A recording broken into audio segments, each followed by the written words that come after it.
আল্লাহ যে ব্যক্তির কল্যাণ চান সে ব্যক্তিকে আল্লাহ সুবহানাহু ওয়া তাআলা দ্বীনের জ্ঞান অর্জনের সুযোগ দান করেন। আপনি কিসের ভিত্তিতে মাপবেন যে একজন ব্যক্তি আল্লাহর রহমতপ্রাপ্ত, দয়াপ্রাপ্ত এবং আরেকজন ব্যক্তি আল্লাহর দয়া এবং রহমত থেকে বঞ্চিত, অভিশপ্ত?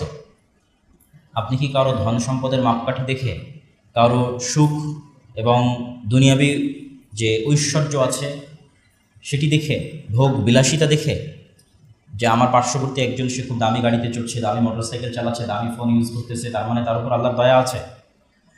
না, আসলে কার প্রতি আল্লাহর দয়া আছে সেটি মাপার জন্য আপনাকে দেখতে হবে যে কাকে আল্লাহ সুবহানাহু ওয়া তাআলা এই পুরো 24 ঘন্টা সময়ের মধ্যে সালাত আদায় করতে, শুধুমাত্র 5 ওয়াক্ত সালাত ফরজ আদায় করতে ঘড়ি ধরে আধা ঘন্টা সময় লাগে না।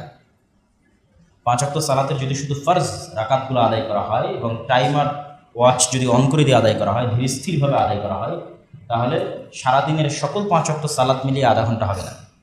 তাহলে পুরো 24 ঘন্টা সময়ের মধ্যে যে আধা ঘন্টা সময় আল্লাহ সুবহানাহু ওয়া তাআলার সন্তুষ্টির জন্য ব্যয় করতে পারছে না, সে আল্লাহর দয়া এবং রহমত থেকে বঞ্চিত অবস্থায় আছে।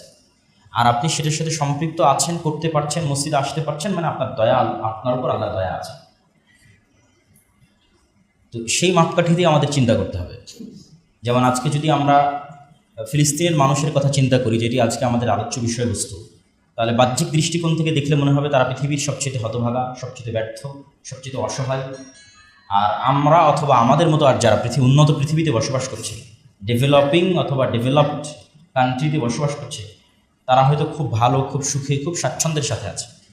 এটা মানুষের দৃষ্টিভঙ্গির উপর নির্ভর করে, পয়েন্ট অফ ভিউ, কোন দৃষ্টিকোণ থেকে আপনি দেখবেন সেটির উপর নির্ভর করে। এবং এটি একটি আপেক্ষিক বিষয়। আপনি মন্তব্য করে দিলেন আর হয়ে গেল, বিষয়টি এমন নয়। একজন মানুষ হাসি মুখে মৃত্যুকে আলিঙ্গন করতেছে, আর একজন মৃত্যুকে এতটা ভয় পাচ্ছে যে মৃত্যু থেকে বাঁচার জন্য ছটফট করতেছে। আমাকে আইসিইউতে ভর্তি করো, করোনার সময় যেমন আমরা দেখতাম রাজশাহী মেডিকেলে, করোনার সময় দীর্ঘদিন আমার যাওয়ার সুযোগ হয়েছে। তো মানুষের বাঁচার জন্য যে কি অস্থিরতা মানুষের মধ্যে কাজ করে, যে সে মৃত্যুর জন্য প্রস্তুত নয়, সে বাঁচতে চায়। আইসিইউতে যেহেতু সংকট ছিল বেডের, তো আত্মীয় স্বজনরা কীভাবে লিয়াজু মেনটেন করে, অনুরোধ করে, তদবির করে কেমনে তার পেশেন্টকে আইসিইউর মধ্যে ঢুকাবে যাতে সে বাঁচতে পারে, না মারা যায়। অথবা আইসিইউর পূর্বে যেটা আছে high flow oxygen nasal cannula, যেটা খুব বেশি অক্সিজেন দিত, তার আগে আছে নর্মাল অক্সিজেন। এই যে মানুষের ছটপট দৃশ্য বাঁচার জন্য। আর তার বিপরীতে আপনি এমনও মানুষ দেখছেন যারা মৃত্যুকে হাসি মুখে আলিঙ্গন করতেছে। তাহলে এই দুইটা ন্যারেটিভের মধ্যে পার্থক্য আছে, এই দুইটা দৃষ্টিভঙ্গির মধ্যে পার্থক্য আছে।